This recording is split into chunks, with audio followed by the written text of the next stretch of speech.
Udah recording kan? Oke, sudah. Oke, kita mulai. Bismillahirrahmanirrahim. Assalamualaikum warahmatullahi wabarakatuh. Bismillah, alhamdulillah, salatu wassalamu ala rasulillah. Rabbi israh li sadri wa yassir li amri wahlul 'uqdatam min lisani yafqahu qawli. Ya, alhamdulillah di pagi yang dingin di Malang, soalnya pagi yang dingin dan insyaallah penuh dengan tabarok, penuh dengan berkahnya Allah. Kali ini kita akan melanjutkan kembali sesi ketiga dari review apa? Review sih? Review and memorizing Quran.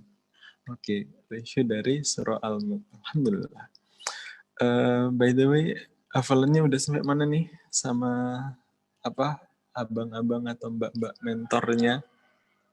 Udah kelar 10 ayat? Udah kelar belum?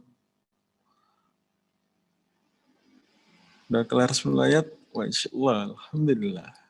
Cepat kan ya, 10 ayat 2 hari itu, insya Allah. Wih, banyak yang sudah. Alhamdulillah. Oke, berarti hari ini ngafal ayat 11, 12, 13, 14, 15. 5 ayat, insya Allah. Oke, jadi berapapun yang didapat teman-teman ya, apa ya, itu bukan masalah jumlah banyaknya, tapi lebih tentang sebenarnya yang Allah nilai itu kan keseriusan teman-teman, kesungguhan teman-teman untuk menghafal Quran itu sejauh apa sih gitu. Ya, apa kita sudah maksimal dalam ikhtiar kita, pengorbanan kita untuk dekat dengan Quran, ya teman-teman yang bisa menilai sendiri. Jadi tetap semangat, walau ngafalnya mungkin ada beberapa yang susah banget, ada yang mudah, ya setiap orang kemampuannya berbeda-beda gitu. Just take it easy. Nah, di pagi kemarin kita sudah review dan ngerasain atmosfernya dari ayat 5 sampai 10, ayat-ayat tentang neraka yang serem banget, yang ngeri banget itu. Apalagi saat siapa tuh? Malaikat penjaga neraka yang marah banget sampai dia bertanya, alam ya'tikum nadhir gitu. Emang nggak datang orang yang ngasih peringatan ke kamu gitu. Sebab dijawab, bala qad ja'ana nadhirun fakadzabna. Di ayat yang ke-9 kemarin.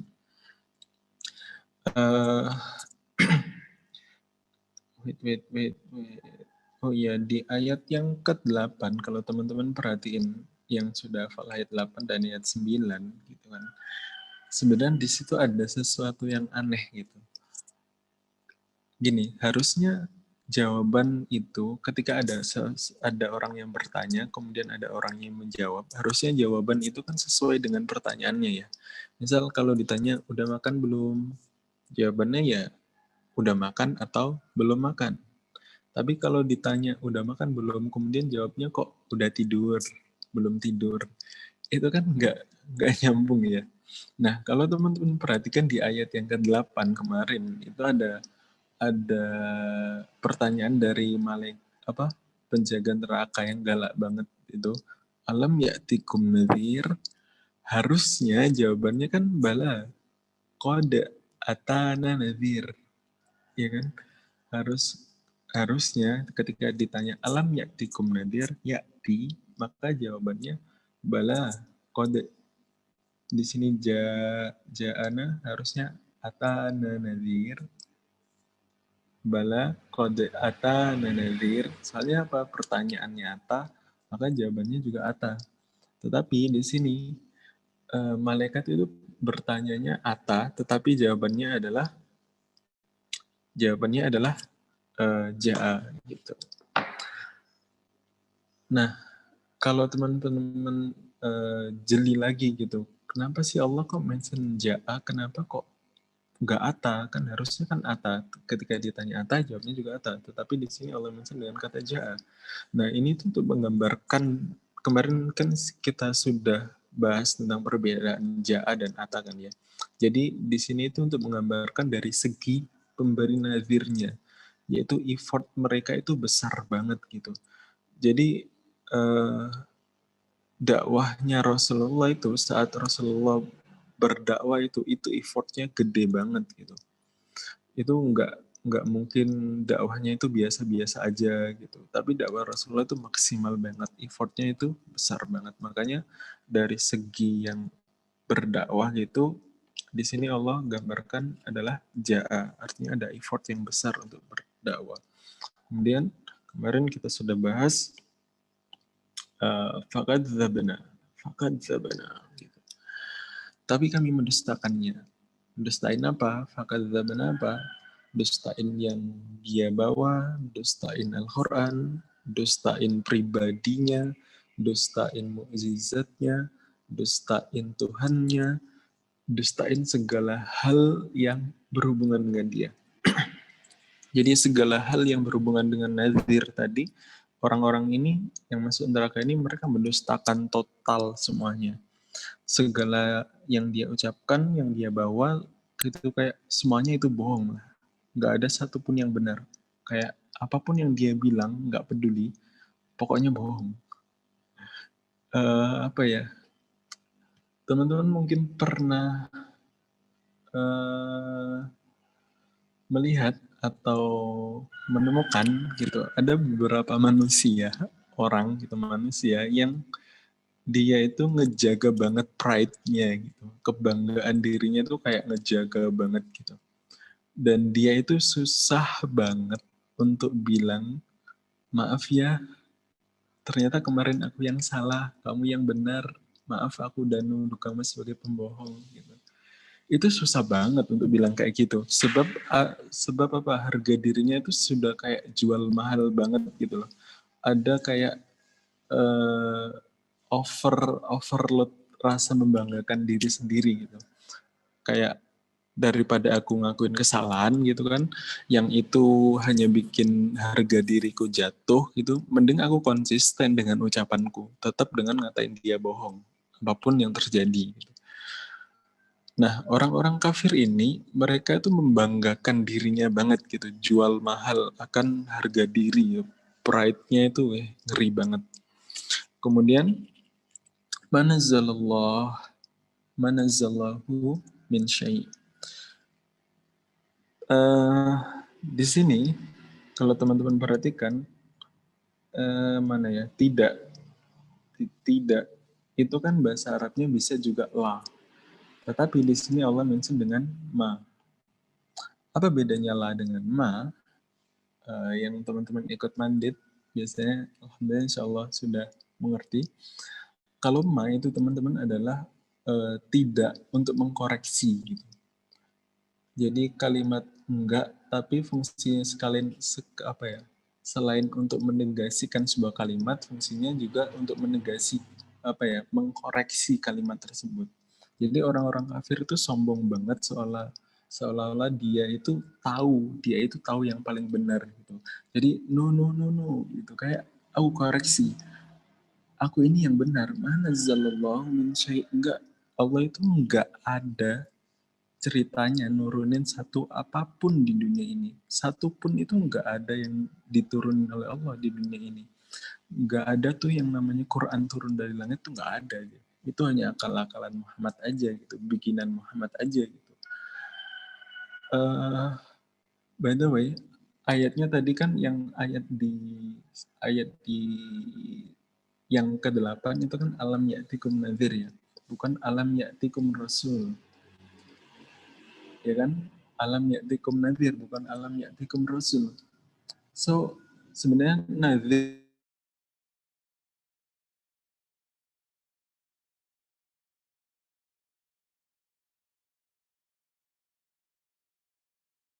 untuk menjadi nadhir gitu.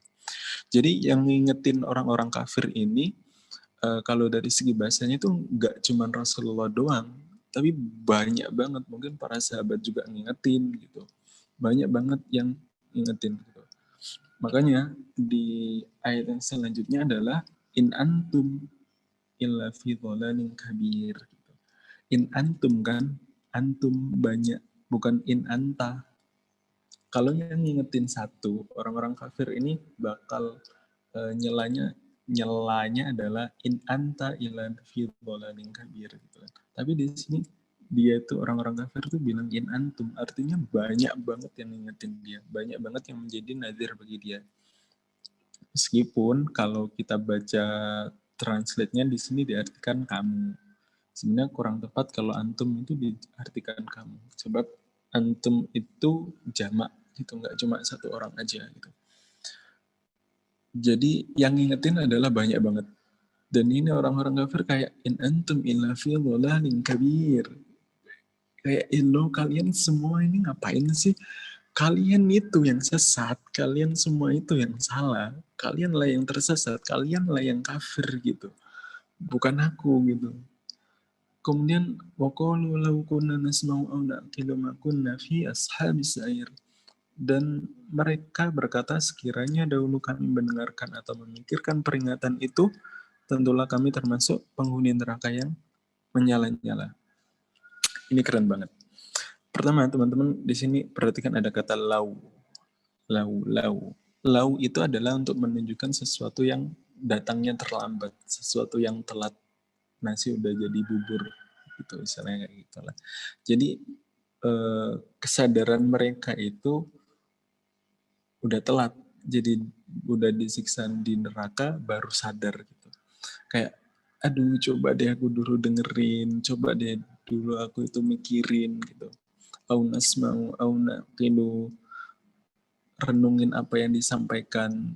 Nah teman-teman ini loh, kalau teman-teman perhatikan ada nasma'u, ada naqilu, ada mendengarkan, ada memikirkan. Oke? Nasma'u, naqilu. Dan Allah mention nasma'u dulu, baru naqilu. Allah mention mendengarkan dulu, baru memikirkan. Gitu. Apa ya? Orang tuh teman-teman, manusia tuh nggak akan bisa mikir. Manusia tuh nggak akan bisa mikir kalau dia itu nggak ngedenger dulu. Manusia itu nggak bisa naqilu sebelum dia itu nasma'u dulu. Gini deh. Misal nih ada sebuah nasihat yang bagus banget, nasihat yang deep banget gitu. Tapi nasihat itu terucap dari lisan orang yang kita benci. Ada nasihat bagus, tapi datangnya dari lisan orang yang kita benci. Pertanyaannya kita mau dengerin nggak? Ada kata-kata bagus nih, tapi kata-kata itu terucap dari lisan orang yang kita benci banget, orang yang kita ilfil banget. Kita mau dengerin nggak omongannya?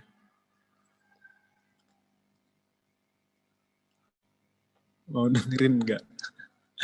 Misal dinasihatin, dicerewetin, dibawelin, udah nyebelin banget gitu.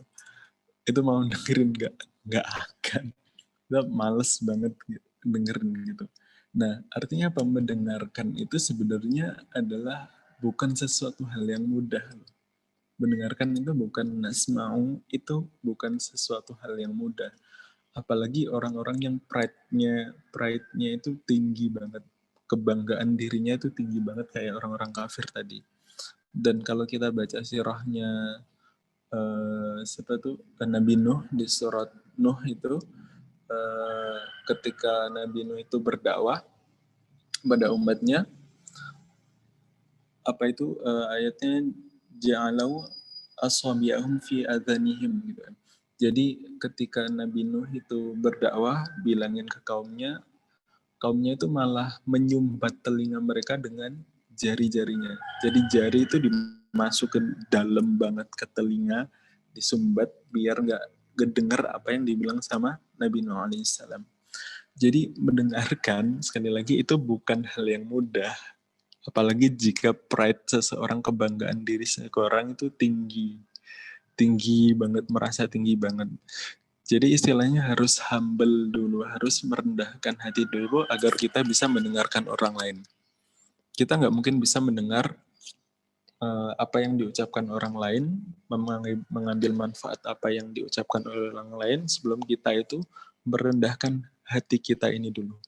Misalnya kita lagi dengerin apa ya, dengerin kajian mungkin, dengerin ceramah seseorang mungkin atau di masjid atau di mana, tetapi kita tuh kayak ngeremehin di ustadz apaan, baca aja gitu. Nah itu nggak akan masuk. Meskipun quotes-nya bagus-bagus, itu nggak akan masuk dan nggak akan bisa bermanfaat buat diri kita nasihat-nasihat itu. Jadi poinnya adalah untuk mendapatkan agar telinga kita itu benar-benar aktif untuk mendengar, benar-benar aktif untuk mengambil hikmah gitu. Salah satunya adalah rendahin hati dulu, humble dulu gitu kan. Dan ayat selanjutnya, fa'tarafu bidzambihim fasuhqan li ashabis sa'ir. Jadi mereka itu, maka mereka mengakui dosa-dosanya. Sekarang kita masuk di ayat yang ke-11. Mereka mengakui dosanya, tetapi jauhlah dari rahmat Allah bagi penghuni neraka yang menyala-nyala. Fa'tarafu. Kita highlight kata fa'taraf. Fa'tarafu. Fa'tarafu dari kata arafa atau yang sering kita dengar mungkin ta'aruf gitu kan, itu kan mengenal, menyadari, mengakui dengan sadar istilah. Jadi orang-orang kafir ini memang ngaku gitu, iya memang aku yang lakuin itu, iya memang aku yang salah gitu. Kemudian mereka mengakui apa yang mereka akui, bidzambihim. Mereka mengakui bidzambihim. Bidzambihim dari kata zanab. Zanab itu kalau di sini diartikan dosa, tapi kalau zanab itu kalau kita cek linguistiknya, zanab itu artinya adalah ekor. Ekor dari hewan. Kalau bahasa kita kayak buntut. Nah, buntut itu bahasa Arabnya itu zanab. Jadi itu tuh kayak memiliki makna bahwa zanab adalah sesuatu yang amat sangat memalukan. Zanab, ekor, buntut, maksudnya adalah sesuatu yang memalukan gitu. Misalnya saat kita kelas 2 SMA misalnya, kemudian kita dikasih ujian, soal ujiannya adalah soal ujian anak kelas 3 SMA. Kita lagi kelas 2 dikasih ujian anak kelas 3 gitu. Kemudian kita gagal dari ujian itu. Sebenarnya itu adalah bukan sesuatu hal yang memalukan. Tetapi kalau kita itu kelas 2 SMA, kemudian dikasih ujian anak kelas 2 SD, kok kita itu gagal nggak bisa jawab, maka itu adalah hal yang memalukan banget.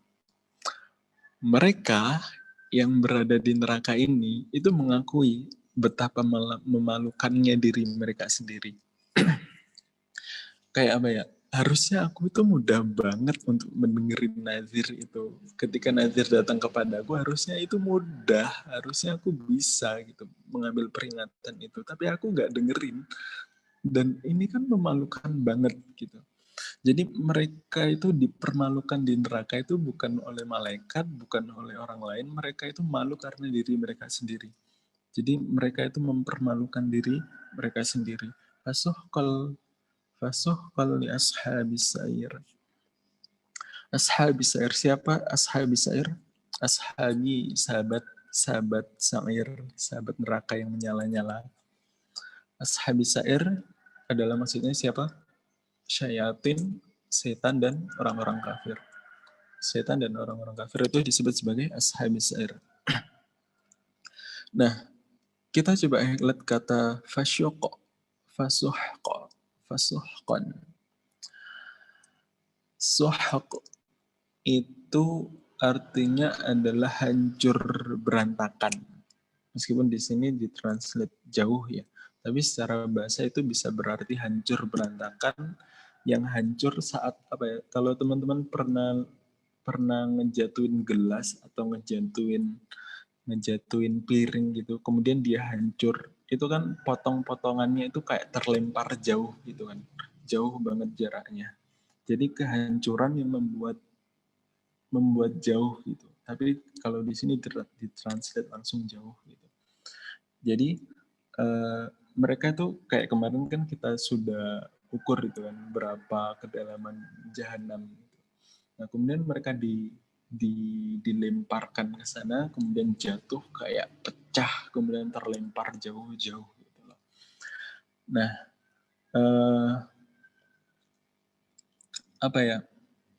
Itulah kebinasaan bagi penghuni neraka yang menyala-nyala gitu. Dan Allah gambarkan begitu dahsyat penyesalan orang-orang yang berada di dalam neraka. Hancur, terbuang jauh, nggak berarti ya punya makna kayak binasa banget gitu. Kemudian innalladzina yakhshawna rabbahum bil ghaibi lahum maghfirah wa ajrun kabir. Sesungguhnya orang-orang yang takut kepada Tuhannya yang tidak terlihat oleh mereka, mereka memperoleh lahum maghfirah, mereka memperoleh ampunan wa ajrun kabir dan pahala yang besar. Kita lihat kata innalladzina yakhshawna rabbahum bil ghaib. Di sini dulu, dari sini dulu. Bil ghaib. Bil ghaib yang nggak nampak, yang ghaib. Siapa yang nggak nampak? Yaitu Allah. Allah yang maha ghaib. By the way, teman-teman, ayat sebelumnya kan tentang neraka ya. Ini tuh tentang neraka. Ini kondisinya di neraka. Ini juga tentang neraka. Ya kan? Ayat ini juga ada ucapan di neraka gitu, dialog di neraka, ayat 8 nanti di neraka, yang ke atas-atas juga ke neraka gitu kan. Itu kan Allah apa ya? Allah gambarkan neraka kayak bridgingnya itu tentang neraka, pengantarnya itu neraka, seremnya neraka. Harusnya harusnya kalau kita mungkin yang nyusun bahasa gitu kan, yang mereka takutin itu siapa? Ketika Allah deskripsikan neraka, sesungguhnya orang-orang yang takut kepada siapa? Kepada neraka kan? Kepada neraka. Tetapi kenapa di sini kok kepada Rabbahum bil ghaib, kepada Tuhan yang tidak terlihat gitu? Kalau kita nyusun bahasanya mungkin kayak gitu, tapi kok ini Al-Quran kayak gini ya gitu. Siapa yang takut kepada Rabbahum bil ghaib gitu? Rob Tuhan yang nggak nampak, yang gaib gitu. Nah, teman-teman, di sini tuh Allah mention pakai kata gaib. By the way, kenapa kok nggak Robba apa ya? Robbahum bil Rahman atau Robbahum bil Malik, Robbahum bil Aziz, misal Robbahum bil Latif atau lain-lainnya. Kenapa gaib? Kenapa yang nggak terlihat oleh mata gitu kan? Nah, kalau kita baca ayat-ayat sebelumnya ada kan di situ ada faktarafu yang ini faktarafu mereka mengakui dosanya. Kemudian eh, apa yang bagian atas kemarin, lihatlah gitu kan, orang-orang kafir itu seperti yang kita bahas kemarin, prinsip mereka itu punya prinsip no pic hoax gitu. Kalau nggak ada gambar berarti itu berita bohong. Jadi I believe it when I see it gitu. Aku percaya kalau aku percaya, aku beriman, aku akan beriman kalau aku melihatnya gitu kan. Dan inilah teman-teman yang disebut dengan ujian dari keimanan itu sendiri. Seberapa kuat kita bisa mempercayai, mengimani sesuatu yang nggak terlihat gitu. Dan jika kita bisa lulus dalam ujian ini, percaya dalam hal yang gaib, percaya kepada hal yang gaib, takut akan Rob yang maha gaib, apa balasannya? Lahum maghfirah, akan mendapatkan ampunan dari Allah, dan wa ajrun kabir, yaitu pahala yang besar banget, yaitu surganya Allah Subhanahu wa taala. Apa ya? Teman-teman kalau mungkin punya adik atau punya apa ya, pernah main sama anak kecil, mungkin teman-teman juga pernah usil kayak kalau aku usil sih, kalau teman-teman mungkin nggak pernah ya. Jadi kalau kita nakutin anak-anak, itu tujuannya buat apa aja, Pak? Kan kadang buat usil kan ya. Kalau mereka takut, kita itu kayak jadi ada rasa seneng-seneng gitu kan.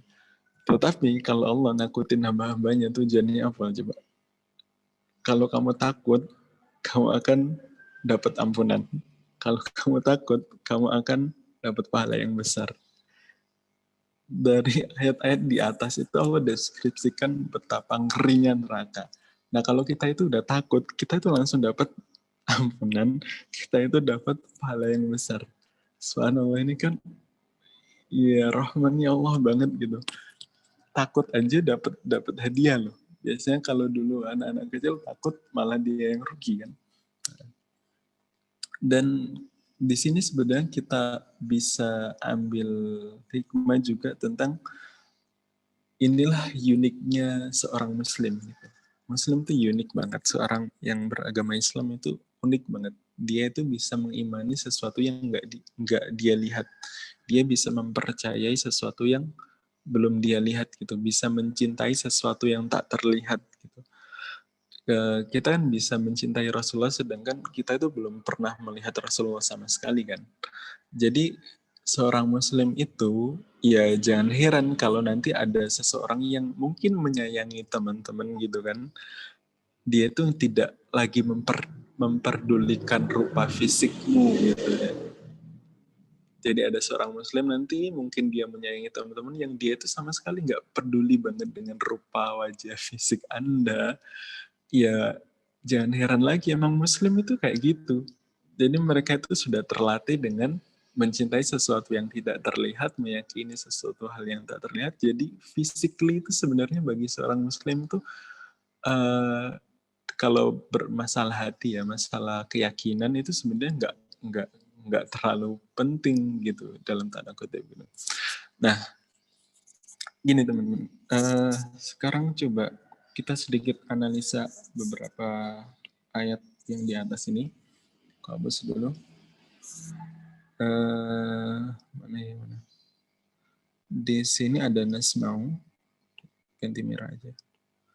Nasma'u, ada na'kilu, kemudian ada yakhshawna rabbahum. Oke, ini keren banget. Serius. Ini dapat pelajaran tadi, Masya Allah ternyata. Ada nasma'u, na'kilu, nasma'u dengar, na'kilu berpikir.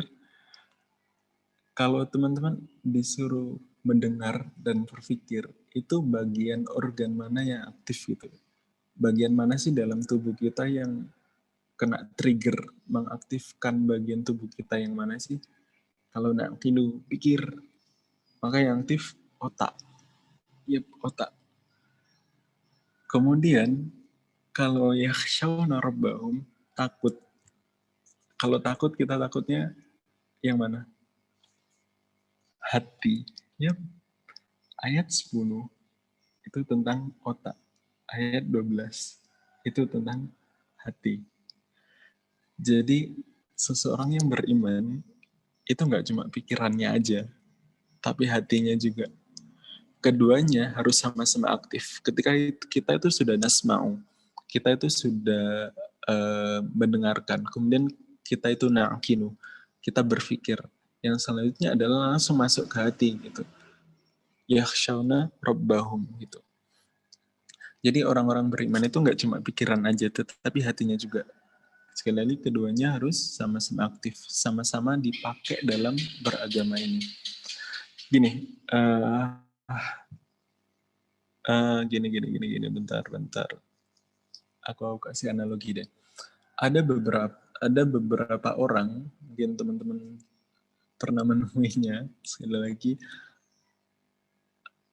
ada orang yang biasa dia tuh apa ya?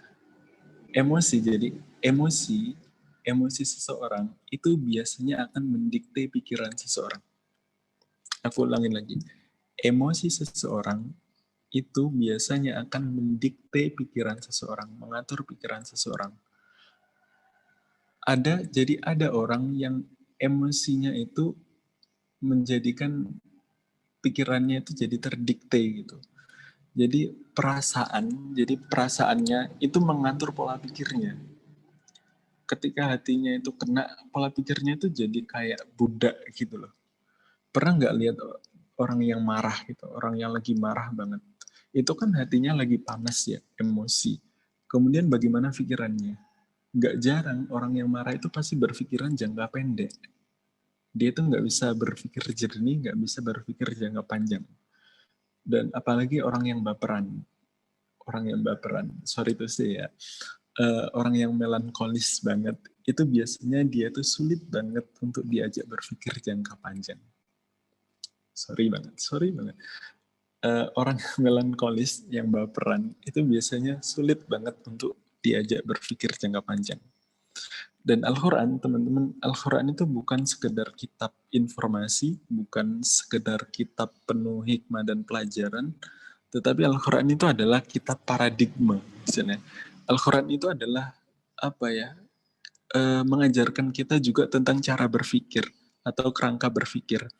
Kalau ditanya mana yang harus didahulukan, pikiran atau hati? Mana yang harus didahuluin, pikiran atau hati?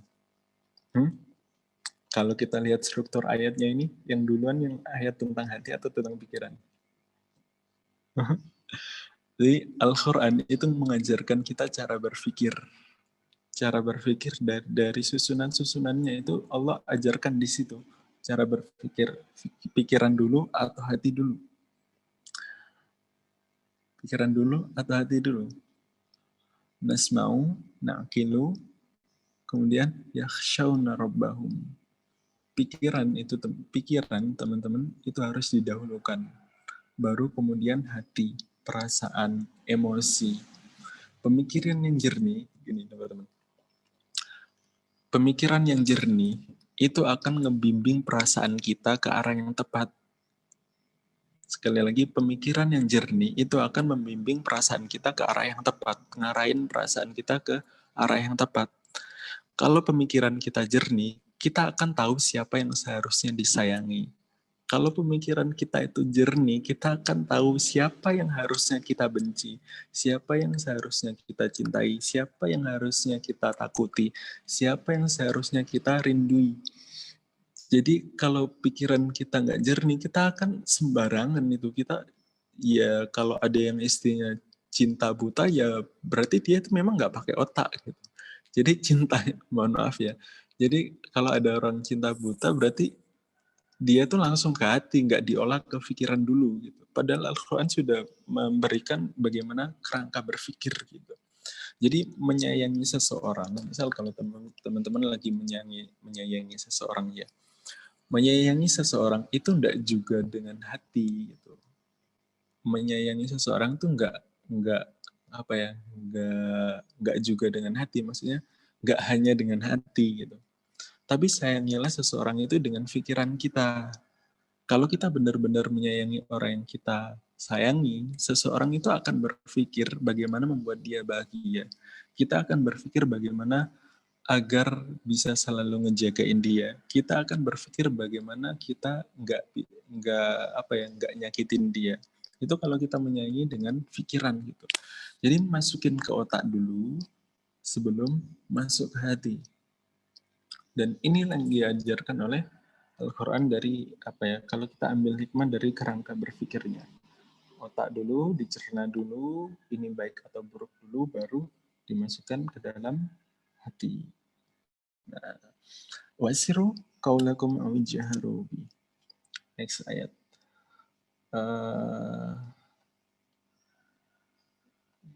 Mana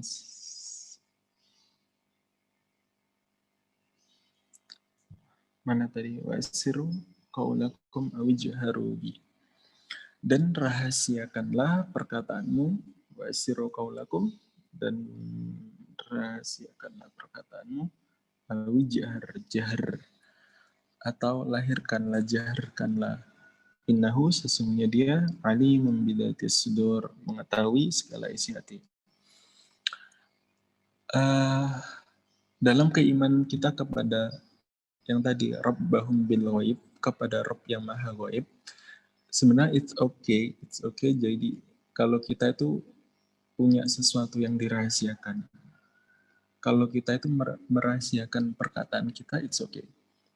Kalau kita itu pengen mengungkapkan apa yang kita ungkapkan, it's okay. Jadi ada yang pengen kita rahasiakan, ada yang pengen kita ungkapkan dalam dalam apa ya, dalam yang diajarkan oleh Al-Quran. Itu nggak apa-apa bagi seorang muslim, main-main rahasia sama main-main apa langsung belak-belakan, itu nggak apa-apa. Innahu alimun bidati sudur. Allah tahu kok apa yang di dalam hatimu gitu. Allah tahu kok semuanya, setiap seluk beluk, setiap apa yang ada di ruang paling dalam hatimu, Allah tahu semua itu. Kemudian ala ya'lamu man khalaq wa huwal latiful khabir. Kalau di situ artinya apakah pantas Allah yang menciptakan itu tidak mengetahui, dan dia maha halus dan maha mengetahui. Allah itu adalah zat yang nyiptain kamu loh, misalnya kayak gitu. Masa sih dia itu nggak tahu kamu gitu? Allah pasti tahu dong apa yang dia ciptakan, mengetahui, mengilmui, ya'lam gitu. Allah ngerti banget apa yang kamu sembunyiin, apa yang kamu publish, show up kan, itu Allah tahu semua. Dan dia itu al-latif gitu. Latif itu zat yang tahu akan semua hal yang kamu rahasiakan gitu. Dan kemudian dia adalah al-khabir. Al-khabir itu apa? Kalau teman-teman ngasih tahu seseorang, ngasih tahu apa ya, informasi, itu namanya khabar. Informasi bahasa Arabnya khabar. Kalau khabir itu adalah nggak sekedar informasi. Jadi ada orang yang nggak sekedar ngasih tahu informasi, tapi juga dia itu tahu seluruh detailnya. Misal kayak perpindahan informasinya dari A ke B, B ke C, dan seterusnya. Perkataan dari sini ke sini, kemudian waktu informasinya, lokasinya, seluruh detailnya dia itu tahu, maka dia adalah khabir. Dan Allah itu maha tahu setiap detailnya. Dan misal nih, apa ya, misal kita tahu sesuatu yang pengetahuan kita akan sesuatu itu adalah lengkap banget. Setiap detailnya itu kita tahu sampai partikel terkecil gitu. Maka kemungkinan yang terjadi adalah kita akan memperlakukan hal yang kita tahu itu berbeda-beda. Jadi kita tahu dalam suatu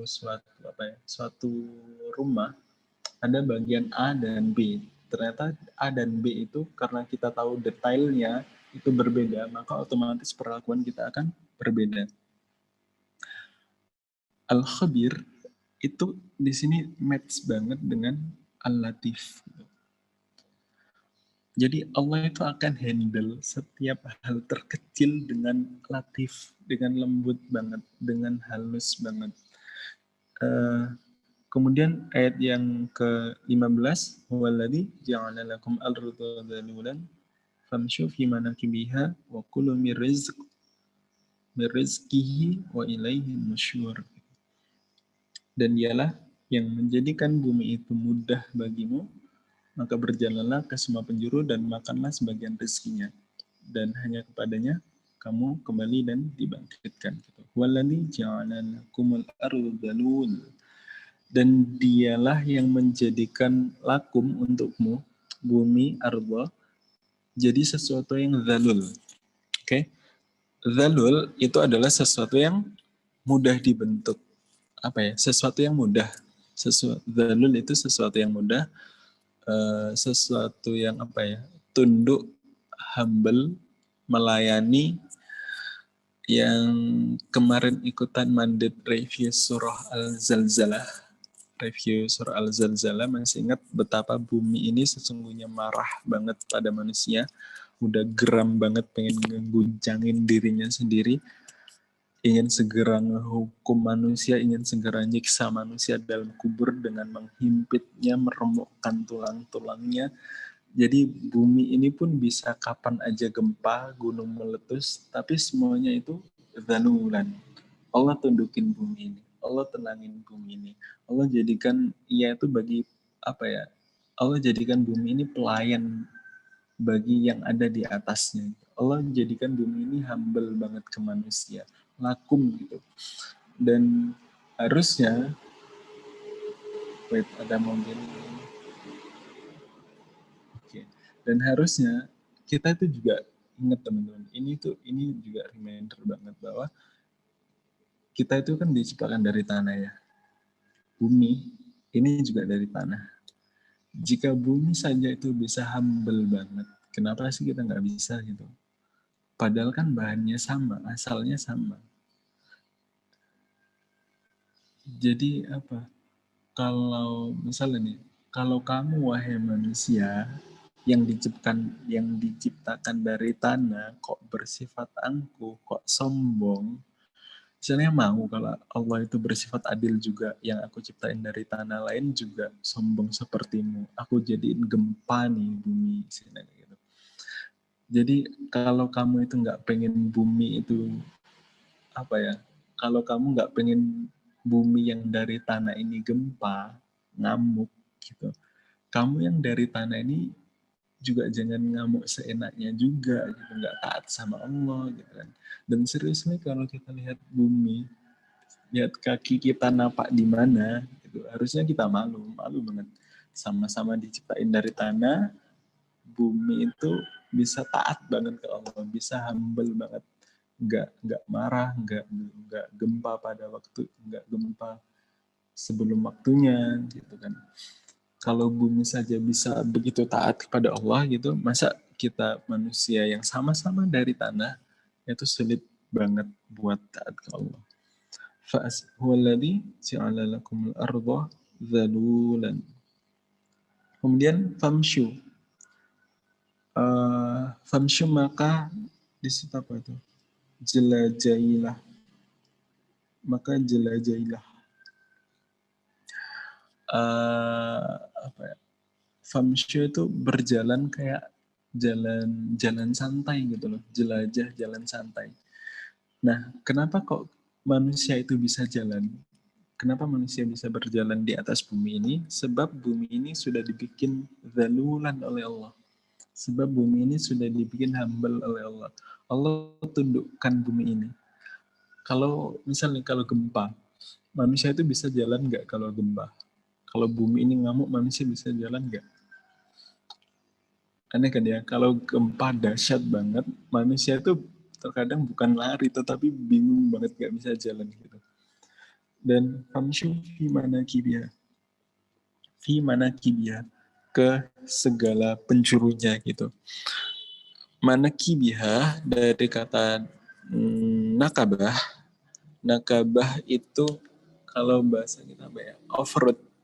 Tahu off-road nggak? Off-road, off-road itu apa sih bahasa Indonesia? Jadi nakabah itu kayak off-road gitu. Kalau di sini ditranslasikan ke segala penjuru. Jadi jalannya itu nggak di on the road saja, tapi off road juga, di luar jalan raya juga, misalnya kemana-mana melosok gitu. Jadi aku jadikan bumi ini tenang untukmu wahai manusia, maka jalan-jalanlah ke segala penjuru, off road lah gitu. Kemanapun yang kamu suka silakan traveling, silakan jalan-jalan. Jadi ini tuh ayat ayat traveling sih sebenarnya. Jadi buat jalan-jalan ke spot dunia di berbagai penjuru gitu. Kalau ada yang bilang jalan-jalan mulu nggak ada dalilnya, wait, famshu fi manakibiha. Ini tuh ayat traveling. Jadi explore ke belahan bumi manapun, explore Jogja, explore Malang, explore Indonesia, explore ke negara-negara lain. Jadi ini adalah dalil atau ayat kita itu diminta oleh Allah, famshu fi manakibiha. Silakan kamu traveling, jalan-jalan gitu. Nah, kita kan sekarang lagi bahas surah Al-Mulk ya. Di awal surah itu Allah mention tabarakalladzi biyadil mulk. Tabarak. Kemarin kita sudah review bahwa tabarak adalah beyond expectation. Saat ada orang yang traveling atau teman-teman yang sering traveling jalan-jalan gitu kan, menuju ke spot-spot Instagramable atau spot-spot lainnya gitu kan, orang traveling tuh ada habisnya nggak? Orang traveling tuh ada habisnya nggak? Spot-spot yang asik-asik itu ada habisnya nggak? Nggak. Kayaknya sampai mati dia pun nggak bakal pernah selesai jelajahin spot-spot yang instagramable di dunia ini gitu. Jadi apa ya, jelajahilah, silakan traveling ke seluruh penjuru dunia ini. Awal surah ini dimulai dengan tabarok, beyond expectation. Spot-spot Instagram atau spot-spot yang mana kibiha itu juga sebenarnya beyond expectation. Kita tuh nggak akan pernah apa ya bisa ngabisin seluruh spot-spot yang indah di dunia ini. Fakulu mirizki, fakulu mirizkihi, ada hi-nya. Dan makanlah sebagian dari rezekinya. Jadi traveling tuh nggak cuma traveling aja, tapi Allah juga fakulu mirizki, maka makanlah sebagian dari rezekinya Allah. Gitu. Silakan ambil benefitnya, silakan sambil makan. Silakan sambil bisnis, jalan-jalannya itu sambil bisnis, sambil cari duit, sambil kerja itu silakan gitu. Nah, yang unik adalah teman-teman di sini kata famshu. Iya, famshu. Tadi famshu itu jalan santai, jalan jalan buat jalan-jalan apa? Jalan buat traveling. Jadi nyantai banget gitu. Kalau teman-teman perhatikan di surah Al-Jumu'ah, gitu kan, itu kan ada fas'au ila dzikrillah, bersegeralah dalam mengingat Allah. Ada fas'au. Kemudian kalau tentang ampunan, Allah itu mention sabikuna ila maghfirah, sabiku ila maghfirah, berlomba-lombalah. Itu lebih cepat lagi. Kemudian fafiru ilallah. Ada lagi di surah apa itu fafiru ilallah. Larilah kayak fafiru itu lari kayak mau mati gitu. Lari maksimal banget kepada Allah itu maksimal banget gitu. Nah, kalau tentang mengingat Allah, ayatnya itu pakai fas'au. Itu lari. Kemudian kalau ampunan Allah itu sabiku. Sabiku itu lebih cepat lagi daripada fas'au. Kemudian kalau menuju kepada Allah langsung itu fafirru. Itu lebih cepat lagi sampai-sampai kayak lari mau mati gitu. Tetapi kalau tentang rezeki dunia ini, tentang makanan, itu fa'asir, jalan santai aja lah. Gitu. Jalan santai aja lah. Dan inilah prioritas yang diajarkan oleh Al-Quran, teman-teman sekalian. Ketika kita urusin dunia, itu harusnya santai. Jalannya itu santai. Bukan lari, bukan bersegera banget. Maka kalau bersegera itu menuju ke Allah Subhanahu wa taala. Jadi kalau dunia santai, tentang makanan, rezeki itu santai. Kalau mengingat Allah fas'au, lari. Kalau tentang ampunan, sabiku, lebih cepat lagi. Kalau langsung menuju kepada Allah Subhanahu wa taala fafirru gitu. Jadi lari yang cepat banget gitu. Nah, kadang kan beberapa manusia kebalik. Ketika urusan dunia, urusan rezeki, sabiku malah, fafirru malah. Tapi kalau urusan sholat, jalannya santai. Ke masjid, jalannya, ya memang harusnya jalan santai, nggak boleh lari sih. Tapi dalam artian itu menunda-nunda, lambat-lambatin gitu kan. Nah, berarti jalan aja gitu. Ini adalah dalil traveling. Pas tahu mana tadi? Fas'au fi manakibiha wa kulu min rizqi wa ilaihin nusur. Yang terakhir adalah wa ilaihin nusur, dan hanya kepadanya lah kamu akan kembali. Silakan traveling, silakan jalan-jalan, silakan sambil nyari rezekinya Allah, silakan sambil kerja, tapi tetap ingat bahwa kelak kamu sekalian ilahi akan dibangkitkan lagi, akan kembali kemudian dibangkitkan gitu. Nah, itu adalah udah 1 jam. Itu adalah rentetan dari ayat berapa tadi? Kita harusnya bahas berapa sih? Ayat 11, 12, 13, 14, 15. Jadi fa'tarofu, kita review lagi, ada orang-orang yang mengakui dosanya, kemudian fasukko, dia itu fasukko li ashabis sa'ir, mereka itu jauh banget dari rahmat Allah bagi yang ashab sa'ir, penghuni neraka yang menyala-nyala itu. Kemudian yang eh, apa ya, dari 5 ayat ini yang aku highlight tadi, yang kita coba highlight, yang mungkin ini sering banget apa ya, kita jumpai di kehidupan kita sehari-hari adalah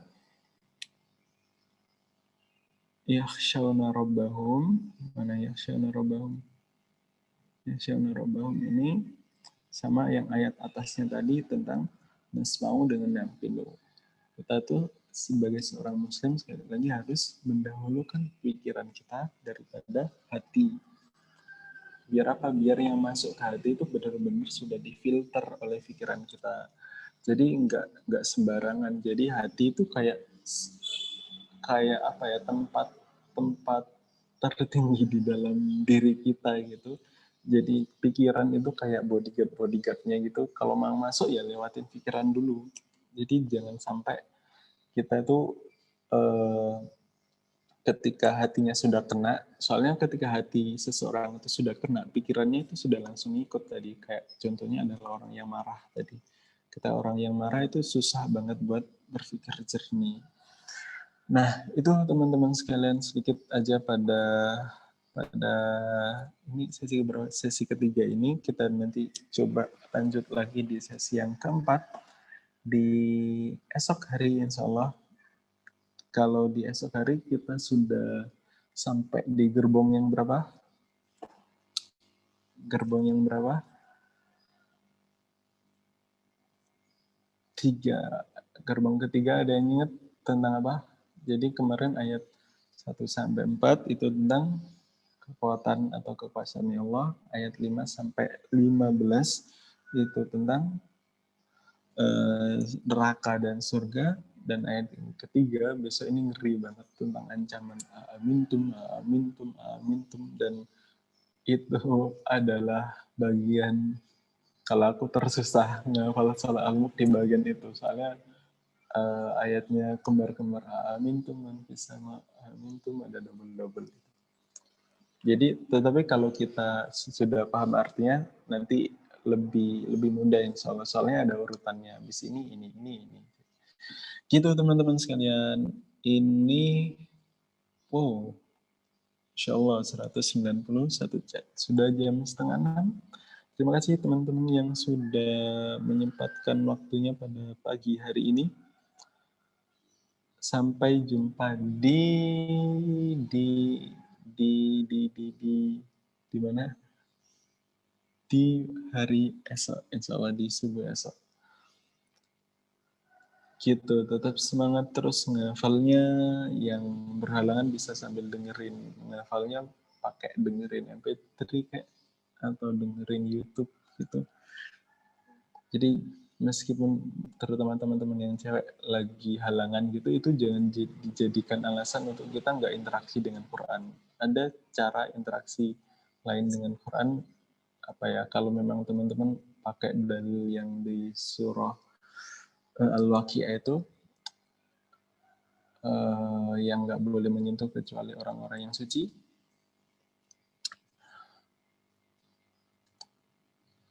Oke.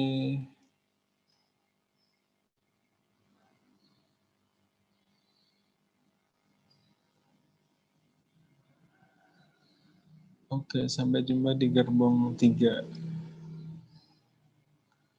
Link YouTube-nya, oke, nanti dikasih. Yang kemarin kan.